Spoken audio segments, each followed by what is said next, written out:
हो गया मैडम, अब तो आप सेल्फी ले लिया, अब क्या चाहिए? सत्य की रात से हम ईश्वर की संपूर्ण आत्म मोक्षात्म जगत हित संपूर्ण मोक्ष के साथ मानव कल्याण और विश्व कल्याण की कल्पना ही ईश्वर की को महसूस कराता है। इस स्कूल के डायरेक्टर साहब और संपूर्ण स्कूल के उत्कृष्ट और ऊर्जावान विद्वान शिक्षिका महोदया जी और उत्कृष्ट हमारे अमूल ये बच्चे जीवन जीने की नैसर्गिक ऊर्जा देते हैं। हमारे भीतर की खालीपन को भरता है, हमें एहसास दिलाता है कि आप इस जीवन में क्यों आए, आपकी भूमिका क्या है। संपूर्ण जीवन दर्शन ही मात्र प्रेम की रचना है। God guide by nature and nature guide by God. मैं क्यों आया, क्यों लाया गया हूं, उसके पीछे कोई ना कोई कारण है। हमें कारण में नहीं जाना चाहिए।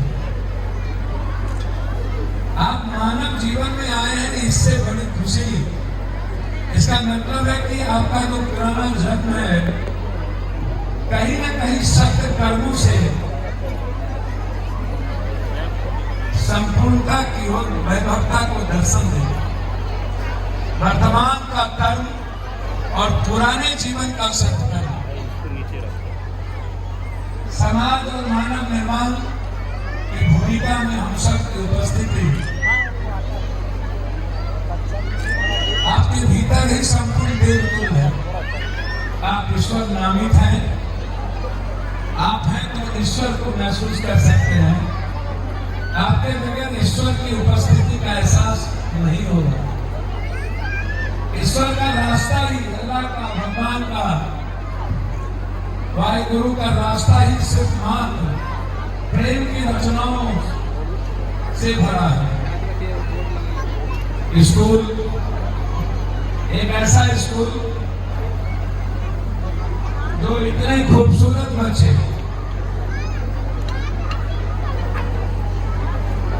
जिसे संपूर्ण जीवन के दर्शन की ओर ले जाता हो।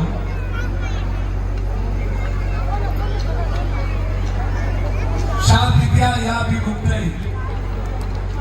कंप्लीट हमारे भीतर के हर विमुक्त हमें हर तरह के बंधन कुरीतियों से, बुराइयों से, हर तरह के अहंकार से, ईर्ष्या से, लोभ से, कर्मकांड से, पाखंडवाद से, हर तरह के बंधन से मुक्त करता हो तो एजुकेशन है। एजुकेशन का मतलब ही है कंप्लीट, संपूर्ण। कबीर, विवेकानंद, वाल्मीकि, संत रविदास, महात्मा बुद्ध, नानक, राम, जीवन में जब आप पाइएगा तो एजुकेशन का मतलब A+B² नहीं है। एजुकेशन का मतलब संगच्छध्वं संवदध्वं संभवो मनान सिद्धांतान देवा भागम यथा पूर्वे सज्जा नाना उपासते। हम सब एक ही क्रिएटर के क्रिएट किए हुए परिवार हैं। हम अलग नहीं हैं। हम मानव की रचना की भूमिका के लिए हमको भेजा गया है। हमारे भीतर असीम शक्ति है। हम ही ईश्वर के स्वरूप के साथ आगे बढ़ सकते हैं।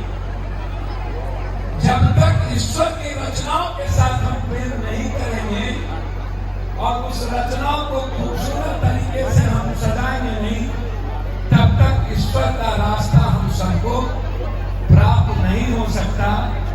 आपके साथ जीना ही, आपके मुस्कुराहट के पल में ही सब कुछ है। मैं बहुत दूर से आया हूँ, मैं क्षमा चाहता हूँ। 1200 किलोमीटर हर दिन किसी न किसी घटनाओं में, किसी न किसी मानव के असीम पीड़ाओं के बीच में हर पल हर दिन सुबह 4 बजे निकलो और 2 बजे रात में लौटो। इस बच्चे ने हमें मजबूर कर दिया कि आपको आना है।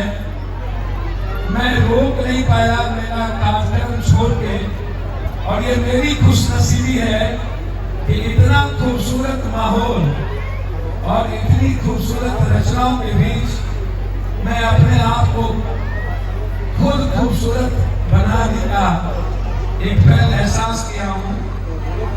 यह जो ऊर्जा हमें यहाँ मिली है, शायद कल और अच्छी रचनाओं के साथ मनुष्य को मुस्कुराने का रास्ता दे पाऊं। ईश्वर का रास्ता ही प्रेम के और मनुष्य के मुस्कुराहट से निकलता। मनुष्य और प्रेम प्रकृति को छेड़ कर हम परमात्मा को नहीं पा सकते हैं। इसीलिए क्या बच्चा और माँ और बेटी, माँ शब्द ही हमें ईश्वर को एहसास कराता है। बेटी का आना ही हमारे जीवन को संपूर्ण करता है। बेटी के बगैर मेरे जीवन की संपूर्णता का कोई एहसास नहीं है। बेटी है तो हमारी उपस्थिति है। बेटी के जीवन के साथ उसकी खूबसूरती रचना और उसके लिए जीना ही हम सब का एकमात्र लक्ष्य हो। और इस बच्चों को यह स्कूल संभाले डायरेक्टर साहब बिना किसी आर्थिक बोझ के मन में एक खूबसूरत परिवार के बीच एक बेहतर स्कूल अध्यात्म और विज्ञान के नैसर्गिक दर्शन से आप संपूर्ण दर्शन को जोड़िए। इंसान एक है, राम एक है, रहीम एक है, ईश्वर एक है। हमने नहीं जाना कौन ईश्वर, कौन अल्लाह, कौन भगवान, बस मैं इतना जाना हूँ उसने हमें भेजा है, मुझे उसी की भूमिका में जीना है और उसी की भूमिका के सतराह पर चलकर उसके बनाए हुए रचनाओं को संभालते हुए सबको मुस्कुराने के रास्ते के साथ आगे बढ़ना है। यही मैं आप सबको बधाई देता हूँ। नवरात्रा आपको मुबारक हो। नवरात्रा का मतलब ही संपूर्ण परिवार, मेरा परिवार, और यह माहौल सिर्फ परिवार का है। जो आपसे मुस्कुरा कर इंसान न बने, उससे बड़ा कंस और रावण कोई नहीं हो सकता। आप हैं, उसके बाद भी इंसान अच्छा नहीं होता।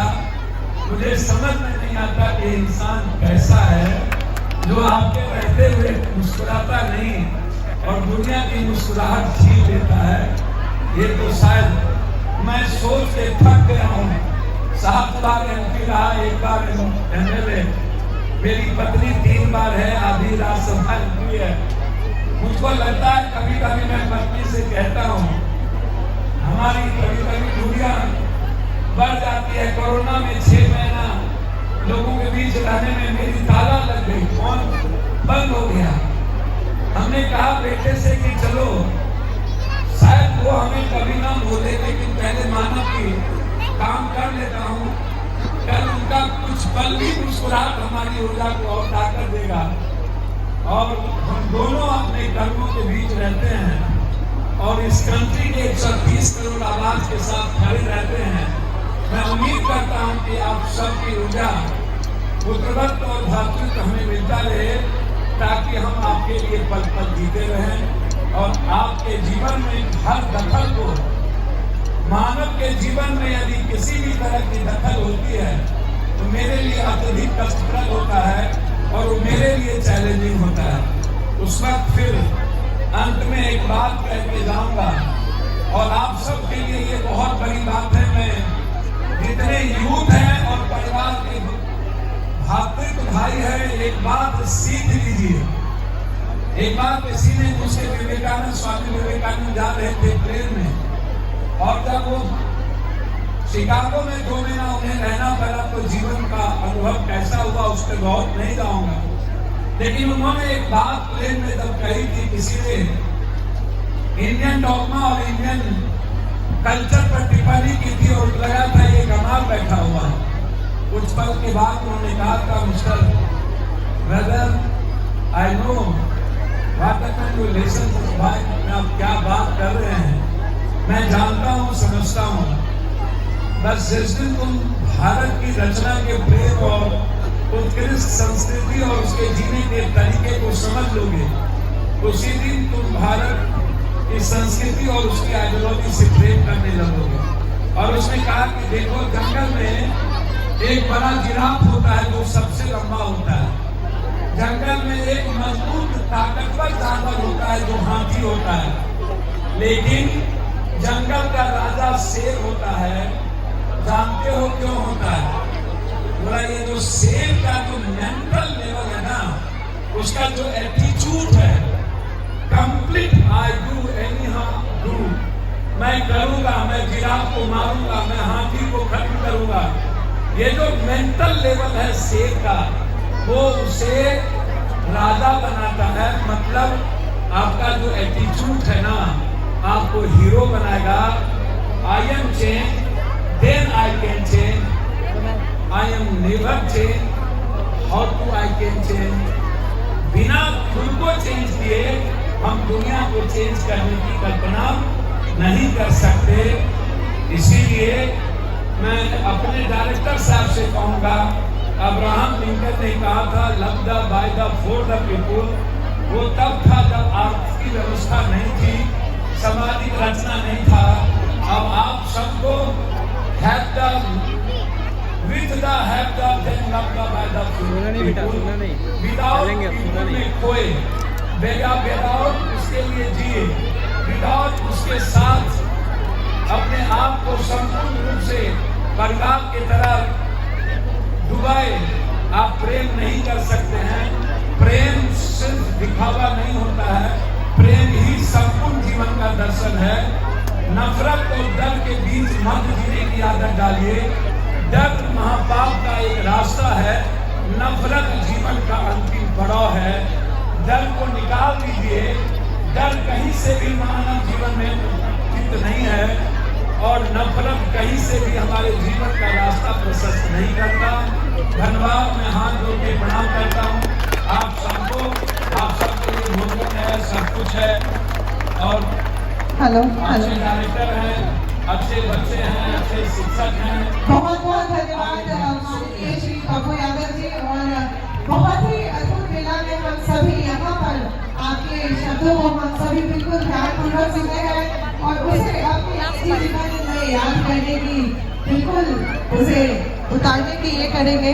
तो आपसे बहुत विनम्र निवेदन है कि आप ही हमारे बीच रुके और हमारे साथ इस डांडिया नाइट में आप वक्त बिताएं।